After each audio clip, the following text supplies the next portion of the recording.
The knife of the emerald. Uh, Ah, I like that reaction. Ah.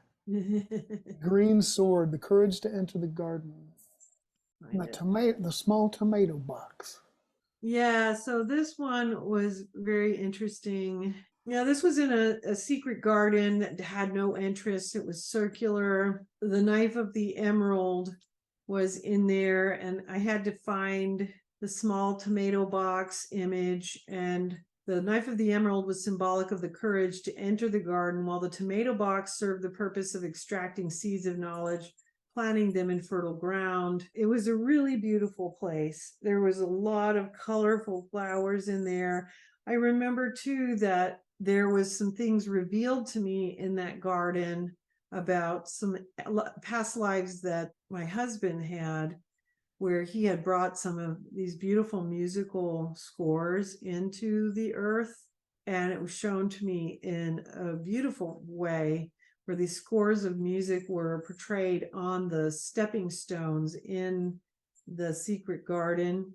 And it was really important that that stay in the garden. Everything in the garden was to be kept kind of sacred in the garden. And then it was interesting as well that in the corner of the garden there was another corner where there was music, and I believe there was something there where they were actually energizing the music that I ended up doing shortly thereafter, writing the guitar music and the music and the words. And I believe there was something about music, melody, and harmony that they said to me. And then this is when the music began, when they started bringing the music in and having me write that hymnal that I wrote. Is That that came in when the garden. you were the vessel? Mm-hmm. Is that the one? And then they filled you? Or is that later on we talk about that? Well, they did that too, but there was also somewhere along the way they had given me the gift of words, melody, and harmony. It Mm. was in this experience or another. It might have been in another because I'm not seeing it mentioned here. Yeah, that was another one I think down the line here. But yeah, that's cool. It's a beautiful place, huh? It was very beautiful. Yes. And it's interesting as well because the knife of the emerald has actually become more significant over time. I've seen it a few times, and I've seen it in the heavens, and it's been given to me on a number of occasions, even to the point of I have a sacred knife of the emerald underneath my bed now that I keep there now.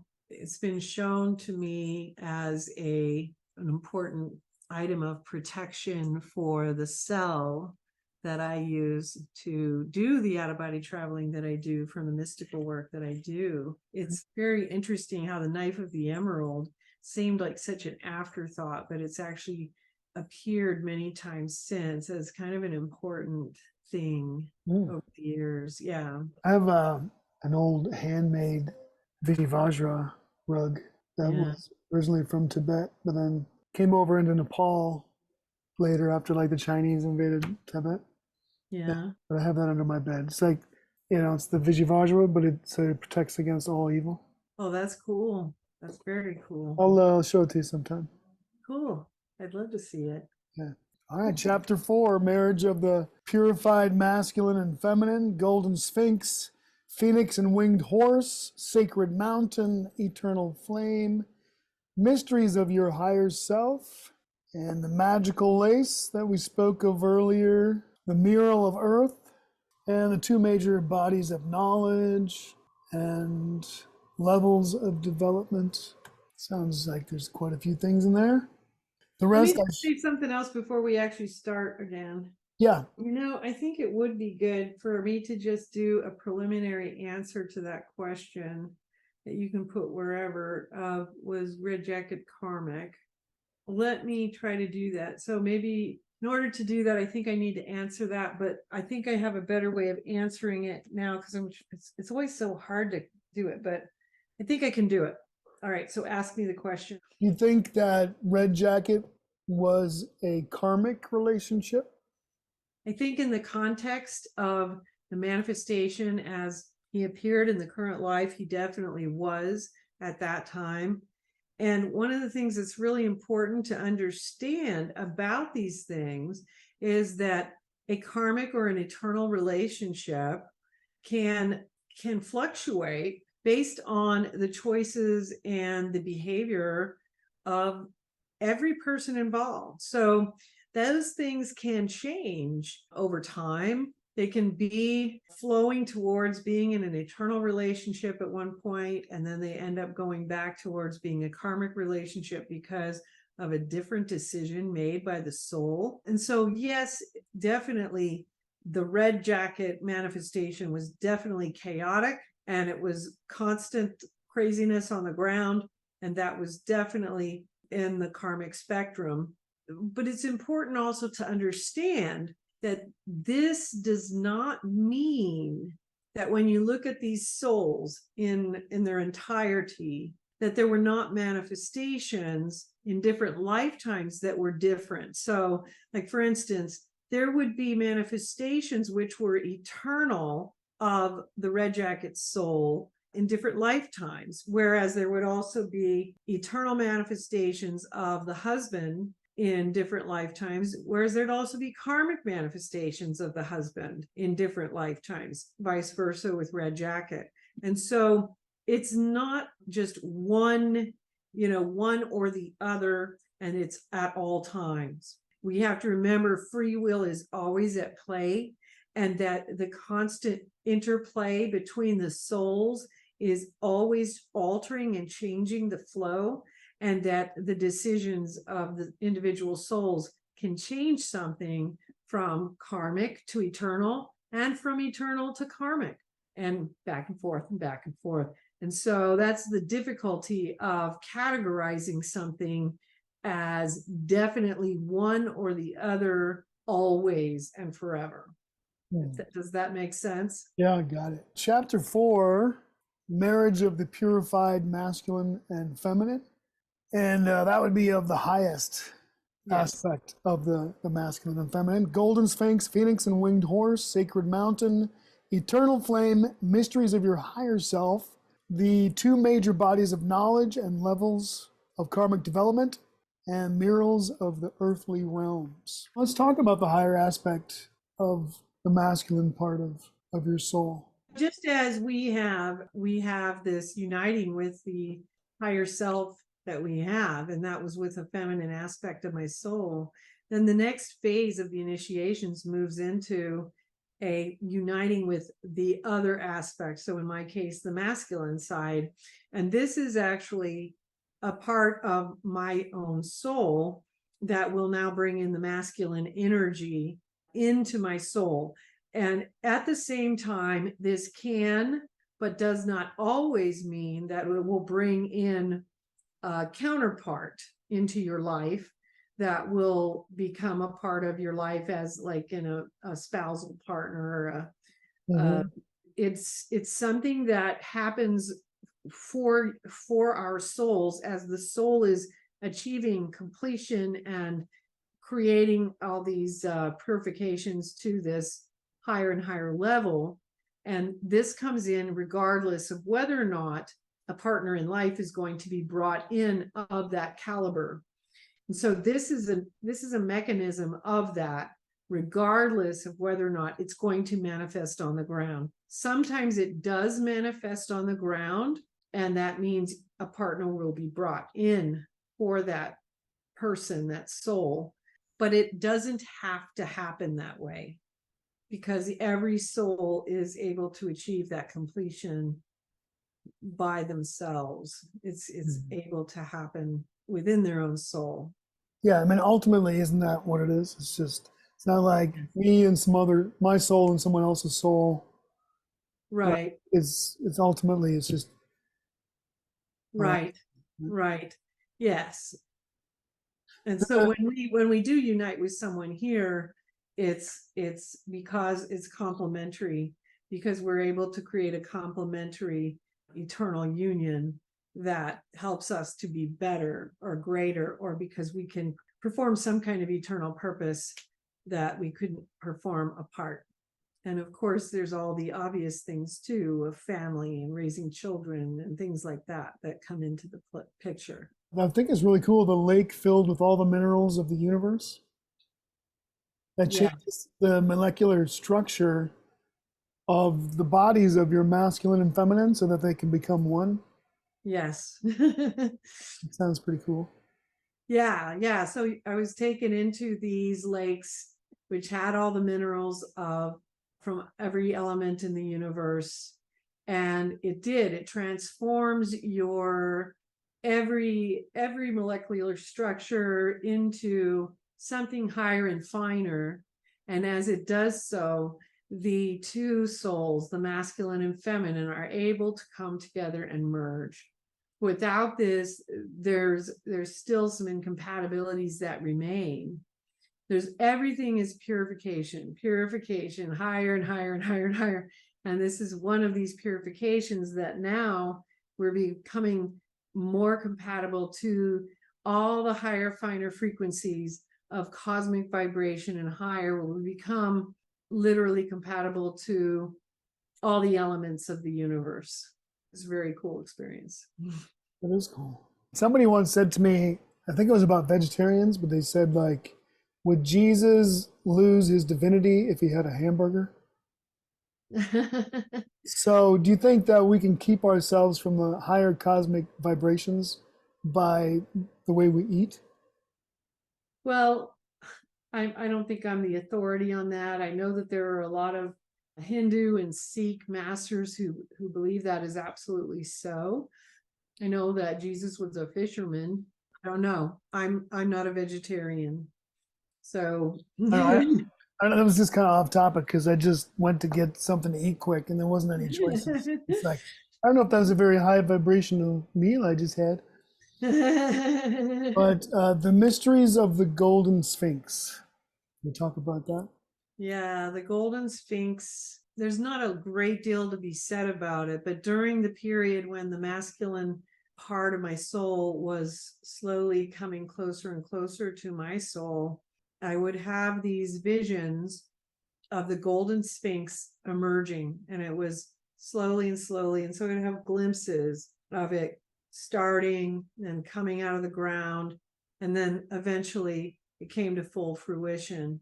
And so there was a unity between this Golden Sphinx having fully emerged and the union of the masculine and the feminine side of my soul, which I, of course, took to believe that part of the mystery of the Sphinx had to do with the uniting of the masculine and the feminine aspects of the soul. And life, death, and rebirth represented the death due to karmic delusion and the rebirth into God, the energy of creation and progress. Yeah, that's just some notes I wrote behind the mysteries of the Golden Sphinx as well. Okay, let me find the Golden Sphinx. Represented the death due to karmic delusion Ah, and the rebirth into God, the energy of creation and progress. yes. Yeah, so the Golden Sphinx emerging is linked to the mysteries of life and death, and then rebirth, which is all of this, because all of what we're doing is life, death, and then rebirth, which is the masculine and the feminine is being reborn into the soul. And this is the Sphinx is representing the death from karmic delusion. So the karmic delusion dies, and we are reborn into the light, the illumination of God. And when you are reborn into the illumination of God, you are also reborn in and of itself by that rebirth into the energy of creation, which is constantly and continually in progress. It's something that's ever going, ongoing, never ending. And so you're literally born into the movement at that moment. And the movement is the movement of the spiritual worlds, the movement of the spiritual spheres, the movement of God himself is what that is. And so that's the mysteries of life, death, and rebirth. because literally everything that we are doing in purification is about being reborn. Again, going back to the new man, we're going to be reborn as the new man, but we have to let all of these falsehoods die first. We can't be reborn unless those die. I heard there was this one guy who had a near death experience, and before he was brought back into the body, he was kind of looking at Earth, and then when he went back, and like, whoop, and like the whole Earth had this energy like bubble, like kind of when we talked about the pebble in the pond, like boop, Mhm. and so like when he went back in, like the whole Earth kind of went boop because it had to adjust for this soul coming back in. Uh-huh. Like, what do you? That sounds really interesting. That every single soul makes a difference to the Earth. Oh, of course it does. You know, just like any chemical compound would be changed if you add or take anything away, you know, as does life itself. Everything that is added or subtracted is going to change the composition of life itself here on Earth. And it also completely changes the outcome of many things on Earth, many actions and activities in people's lives, because the addition of one soul completely alters destinies. It can change marriages, it can change family structures, you know, children, and I mean, it can change everything. Think about it, put it into play, you know, in your own mind, and you'll see how it does change the configuration. You know, even if you just look at things that are, you know, in our known histories and legends. So just the birth of Kamsa in the, you know, the legends in the Srimad Bhagavatam, you know, the Hindu legends, the birth of Kamsa, the reverberation of his birth throughout Hindu history, just one birth. The birth of Krishna, the birth of Jesus Christ. I mean, you know, but those are the great avatars. But, you know, we have Kamsa, who was the one who wanted to kill Krishna. You have the birth of Judas, you know, so let's say Judas hadn't been born. Would there have been another betrayer of Christ? Would it have, how would it have changed the outcome? How would it have changed history? Pee Wee Herman. Yeah. I'm glad we had him though. He was pretty funny. He was entertaining. But yeah, I understand that. You had this experience where you were shown two statues, a phoenix and a winged horse, Mhm. and you chose the phoenix and you smashed the winged horse. Do you recall that experience? I recall it, but I have to look it up to remember the details. Yeah, I thought that was wrong. So Sounded good though. Very I convincing. threw the phoenix to the ground. So I actually took the winged horse, the statue of the phoenix and the winged horse. I chose the winged horse. I placed it on my heart as exploded into a diamond light. And they said, "This is the energy of Saint Harmony crystal fire. It is now part of you." And that was my white winged horse that I would fly on at night. And then they handed me the phoenix again, and I admired its beauty and the wingspan. And I began to hold it to my heart, but then for no apparent reason, I suddenly threw it to the ground and shattered it into thousands of pieces. And I looked up at the man who'd given it to me, and he said, "Congratulations, you've shattered the myth and entered into the knowing of the mysteries." Hmm. And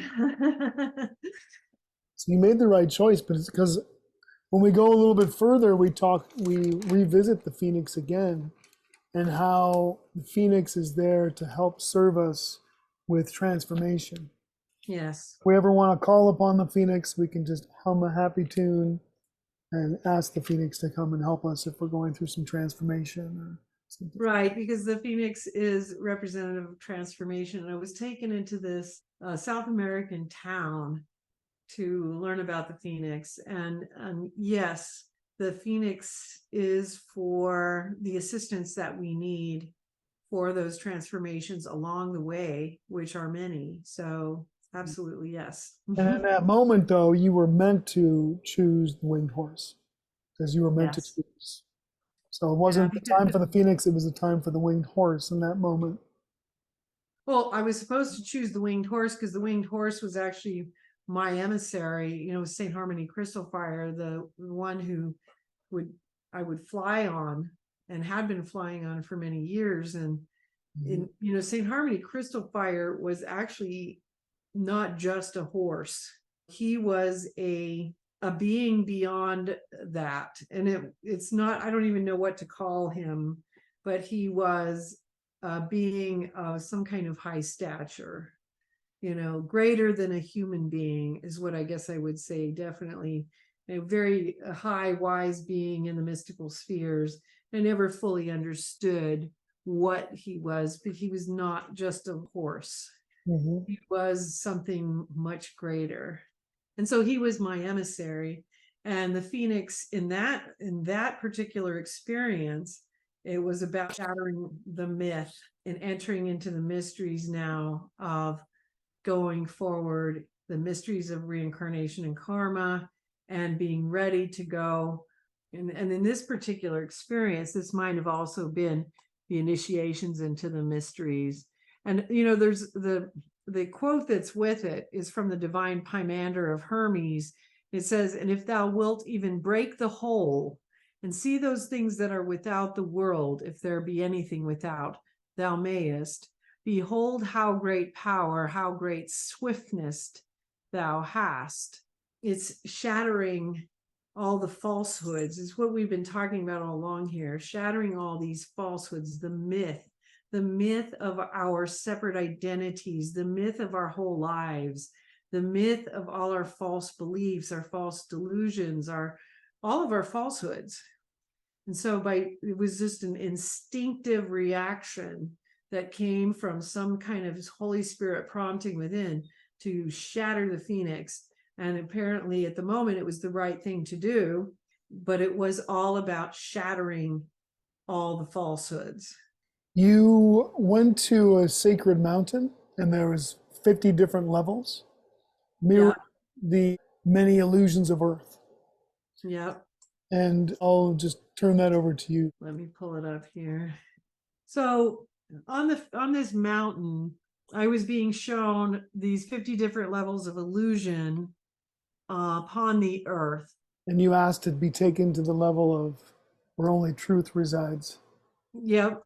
And I wanted to go there. And so it soared up to, I believe it soared up to it soared up to the crest of the mountain. So I went to the crest of the mountain first and then to a level above it, right? Yes. Remember correctly. And And there's so an island up there. yeah, yeah. And then I had to do something to protect the people of the mountain, all the people who are traveling, which is the people of the earth who are living out all their illusions on these different levels of illusion. There was a little fire had emerged, and I was trying to put out the fire with the waterfall because I wanted to protect the people on the mountain. But the flame was important because it was the eternal flame, and it can only be found above the mountain of illusion. Those on the mountain don't need protection from it, for they will not go where it won't go where they reside. And so it was important that I hold the eternal flame in my heart, because as I entered the different levels of illusion, I offered remembrance of this place to those within the mountain. But I could only go to those different levels for short periods of time because I wouldn't be able to stay long there because it was just incompatible to me. My home was the place above the mountain of illusion. I do recall that I was taken to a couple of different places within that mountain. But it looks like that was written about somewhere else. Yeah, you went to a couple different levels. You also there was a small fairy with violet wings, and said it's time to begin energizing the eternal flame. You were with Odyssey, and this is where I wrote down that you met the masculine aspect of your higher self for the first time, Heaven Dawn. Yes. And this is also when I believe this is when I started seeing the actual masculine part of myself who started appearing at the foot of my bed as a golden lighted pyramid pretty frequently. Hmm. That was pretty cool, actually. Were you afraid of it at first, or didn't know Um, what to make of it? I Or didn't know I didn't know what it meant. I didn't know who he was. I don't know if I was afraid of it. I think you were apprehensive for a little bit, and then Yeah, because I didn't know who he was. And I didn't, and obviously then you got to figure out, is this a good thing or a bad thing? yeah. Yeah. And then with Odyssey, you were looking back at the mountain to those that would be left behind as you continued on with your journey to seek God. I had this dream, or this, it was really real, it's a life experience, but I was like in some kind of chamber. And then it went, and it thrust way up. And it kept, feel like it was just skyrocketing. And then I got to this place, it just opened up, and it was kind of paradisical. And there was this little like this rounded area, like the steps kind of. And my family was coming up with it. And they had like their luggage with like the little handles, and they were rolling them up. And they were all like ghosts, kind of. They were like, you could see through them, like they weren't. I knew that where I was going, they weren't going to go. And the one that was leading the path was like the person who's probably least spiritual maybe of that, and he was kind of, but he's kind of listened to sometimes, and so that was kind of like they're coming up, and I'm like looking at him, and I just knew like they weren't coming where I'm going, kind of. But that's what I felt when I saw you looking back at the people that were going to be left behind on the mountain Yeah. of illusion as you were continuing on your journey that you had to take. Yeah, and I think that a lot of people, as they continue forward into their spiritual journey, go through periods where they have to accept that they're going to go places that other people that they really care about and people that they don't know, but people, they care about, are going to be not coming along. And there's mixed feelings about it. Some people feel like they're abandoning people or betraying people by leaving them behind. In my case, I was, always worried about the people so-called on the mountain. But it was years later actually that I had a few experiences where I was shown that it was only by continuing our journey forward that we could actually make the potential possible in the earthly pattern for those other people to come forward. That by staying back with them, we did nobody any good. And You know, so when you looked back at the ones that you had to leave behind, you began to hunch over in a burdened appearance as you hesitated in letting them go. And Odyssey, your highest aspect of your soul, helped you to stand straight, and a massive light surged through your form, turning you into total light. And Odyssey said to you, stand tall and be the light, for as you do, it fills you and evolves you into a higher being. By doing this, you will become a magnet to others who are raising their vibration as well. yeah, that's what she said. So just by going towards what we can do for the highest possible good for our soul and our development and evolution and being the light, we can stand as. We're standing as a beacon. It's what we don't understand is that there is a magnetism that as any soul moves forward, it's by nature, the osmosis of energy is pulling it forward. And so those behind are always getting the benefits of that pull. What they do with it is truly up to them. Staying behind and just not progressing truly serves no one, because we don't progress and no one else progresses and nothing of value transpires. And then we just have more and more wasted incarnations, you know? Mhm.